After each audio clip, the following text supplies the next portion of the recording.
Welcome, Wizards and Warriors, to NOG Talk, more specifically, the Gamblers Update. We know how much you love RNG, so we added a lot of it.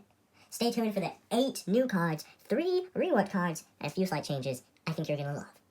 First off, a clarity change. For instance, the Outlaw Cactus has a secondary damage. Shrinking it, which says it will double the damage, will also double the secondary damage. This goes for other cards like Wick.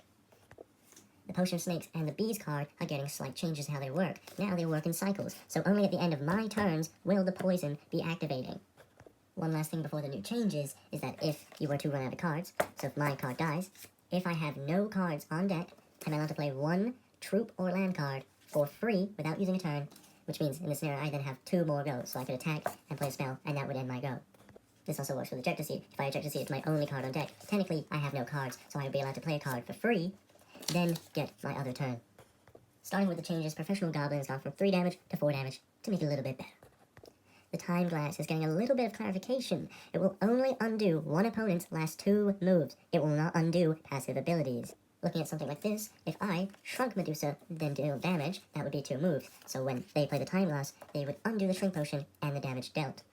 However, if they were to shrink themselves, then attack, then use their free spell, which would be a 3rd move, when I undo the last 2 moves, that would be undoing the Bullseye, and the damage, the Shrink Potion, would stay. Like it also mentions, it will not undo passive abilities. If they played the Potion of Snakes, then I played the Time Loss, it would undo the Potion of Snakes. However, if the Potion of Snakes was already on me, and it dealt some damage, then I played it, it would not undo the damage that I took. It can only undo the placement of the Potion of Snakes. The next card to get changed is one I think you're going to like.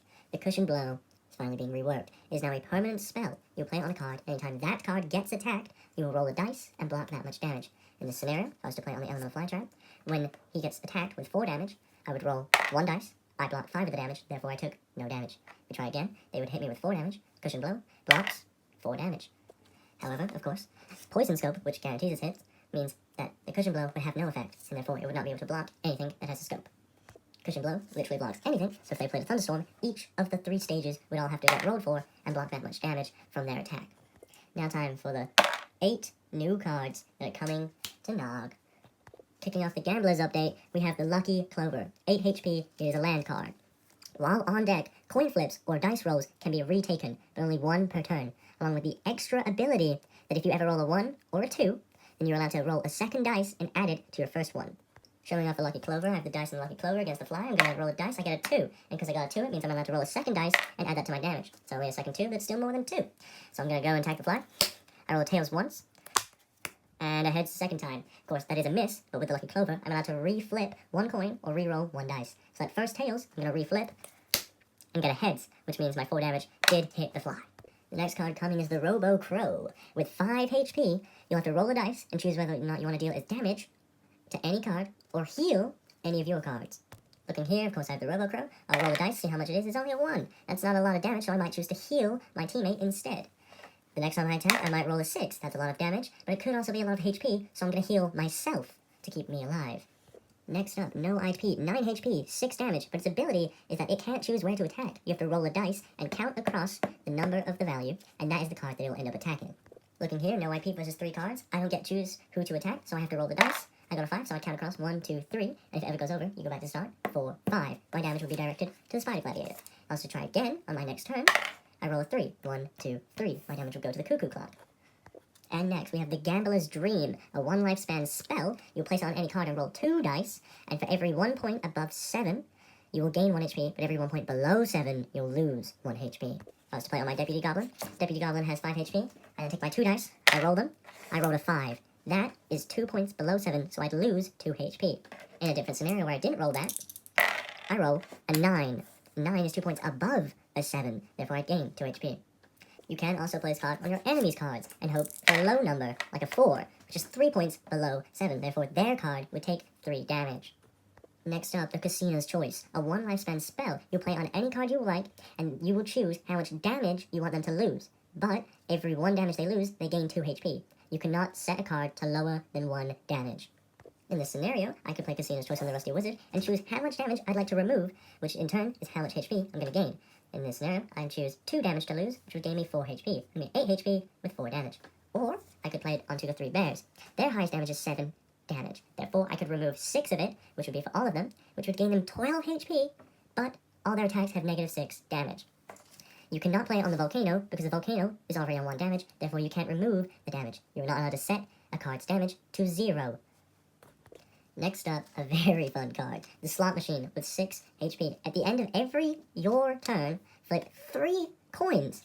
If they are all the same coin, it will be a guaranteed kill. If 2 of them are the same, then it's going to be half the HP. If it's heads, it will affect your opponents. If it's tails, it will affect your cards. So, a triple heads will be a guaranteed kill of one of their cards, but a double tails will be halving the HP of one of your cards. Looking at it like this, at the end of my go, I flip 1 coin, heads once. I flip the second coin, heads twice, and I get a third coin, and it's a tails. Now, that's a heads, and a tails. Double heads means I get to half the HP of one of their cards. I'll choose the Log of Goblins, so it'll now have 10 HP. In a case where I flip the 3 coins, going tails, heads, tails, there's 2 tails, which means it's going to be affecting my cards, and I have to half the HP of one of my cards. You can choose the Slot Machine as that card if it has to affect one of your cards. It does not have to be your teammate, but it can be. This next one is a personal favorite of mine. The Fog Machine. 6 HP. While you have it on deck, all of your cards need to be flipped 1 time for if they get hit for every single attack. Of course, heads is equal to a hit. Looking at this scenario, if the Mind Tool want to attack, it hit every single card, but my Fog Machine makes it so that when a card is attacked, they need to check by flipping 1 coin, and if it's heads, then they hit. So the Mind Tool would have to flip 1 coin for each and every single card that I have. Funnily enough, if I used the Chameleon and I copied the ability of the Fog Machine, that would mean all my cards need 2 coin flips, and they both have to be heads, essentially recreating the Fly's ability for my entire team. The last card, coming in the NOG's Gamblers Update. This one that I think you're very excited for. Milk is finally coming to the game. Lifespan of 1, you'll play on any card you wish, and if you flip a coin twice and they are both heads, you'll guarantee kill it, because that card is now lactose intolerant. The card, of course, says guaranteed kill, which means you can play it on the Apple Worm, ignoring the fact that the first attack does 1/4 damage, immediately killing it as long as you get double heads. Of course, guaranteed kill means guaranteed kill. They have a tree, and they're hiding something behind the tree. You can't attack anything because the damage will go to the tree, but your milk can guarantee kill whatever card you play it on. Guaranteed kill is a guaranteed kill. You don't like the remote explosive, you better hope that it's lactose intolerant so that you can kill it. Make sure you're always flipping twice to find out if it is. Thank you for watching. That was the Gamblers Update coming to NOG. Tell me in the comments what you think the best card here is going to be, and tell me what changes you'd like to see in the future. If you have any ideas for new cards, also leave it down below. Now, don't go gambling.